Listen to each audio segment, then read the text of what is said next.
me paint you a picture, if I may. You're preparing for an online interview, you've checked out the company, you've done your research, you've got all of your notes laid out beautifully, you've picked out a top half outfit anyway, you've showered, you've changed, you smell great. Not that it's a scratch and sniff interview, but moving on. The upshot is that you're fully prepared and you're fired up. Then you turn on your webcam. Which image do you prefer? Or rather, which image would you prefer the interviewer to see? Would you prefer them to see an image like this? Or would you prefer to have them see an image like this? I know that you'll be familiar with the old adage that you never get a second opportunity to create a great first impression, and that includes how you present yourself on camera, especially for interviews. Now, I've gone through a few semi-recent day job changes. If I'm going to be prospecting or trying to find a new day job, I'm going to need to up my first impressions game.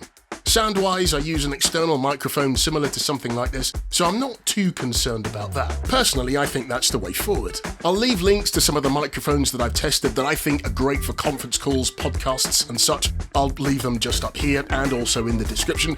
However, video-wise, for me on conference calls, I had to make a change. Here's a clue. What do you call a small pipe? A tadpole? Sorry, what was that? Don't give up your day job, Norf, did I hear you say? Gee, thanks for that. Oh, wait.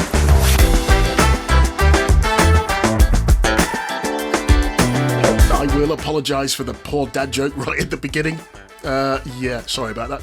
I was rocking a reliable but vintage Logitech C920 webcam that my setup could only muster 720p on conf calls. It looked a little bit grainy, the autofocus had a bit of a mind of its own. However, my work status had changed and I felt I needed to put my best self forward, creating a great positive first impression.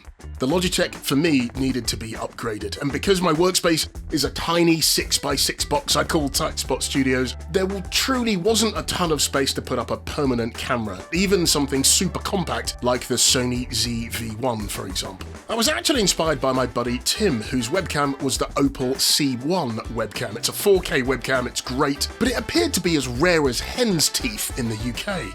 Or at least at the time it was of putting this video together. I could have ordered one from the US and paid through the nose to get it shipped over here, so I began looking at alternatives. I tried a few cheaper webcams, but they just didn't cut it for me from an image and a physical quality perspective. So I went back to the drawing board. I then thought, well, what's the next best thing that I could look at? And for me, it was the Opal Tadpole. Now, more than ever, I felt I really did need to upgrade as I just lost my day job. Now, I hear that does sound counterintuitive, however, bear with me for the time being. I did feel that I did need to present my best self, and having a high quality video feed, I think, really does help make a difference. Oh, and losing my day job was the best thing ever, by the way. But that's a whole nother video, I'll get into that at some point later. Now, I'll come straight out with it.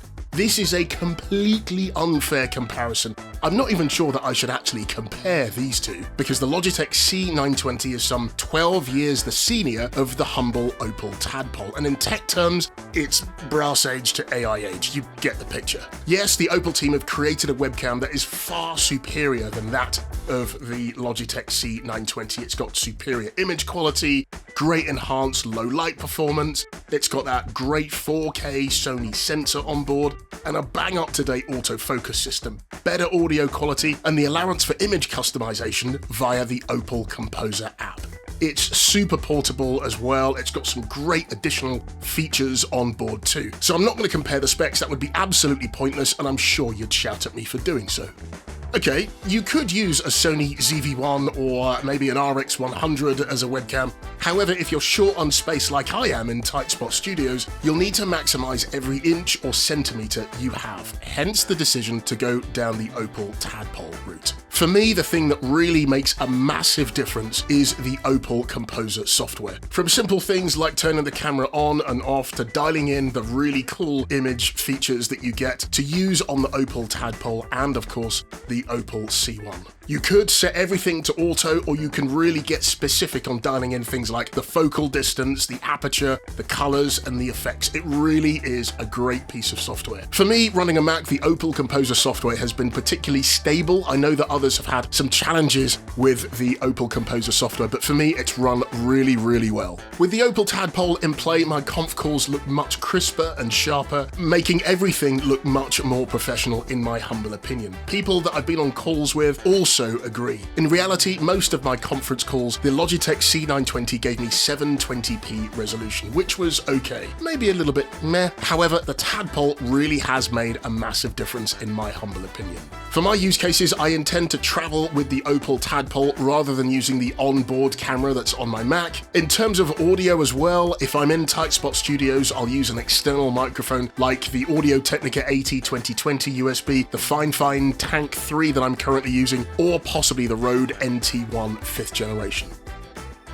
So why would you upgrade? Well, if you're looking to put your best digital self forward and get a decent webcam, or you spend a lot of time on virtual conf calls and you're looking to sharpen up your online video image, I wouldn't rule out the Opal Tadpole. For me, I felt I really did need to put my best digital self forward with current and also potential clients. The investment for me was a bit of a no-brainer. All of that said, I'm curious to know what you think. Would you consider upgrading your webcam if you were in a similar position, or would you consider upgrading your webcam anyway?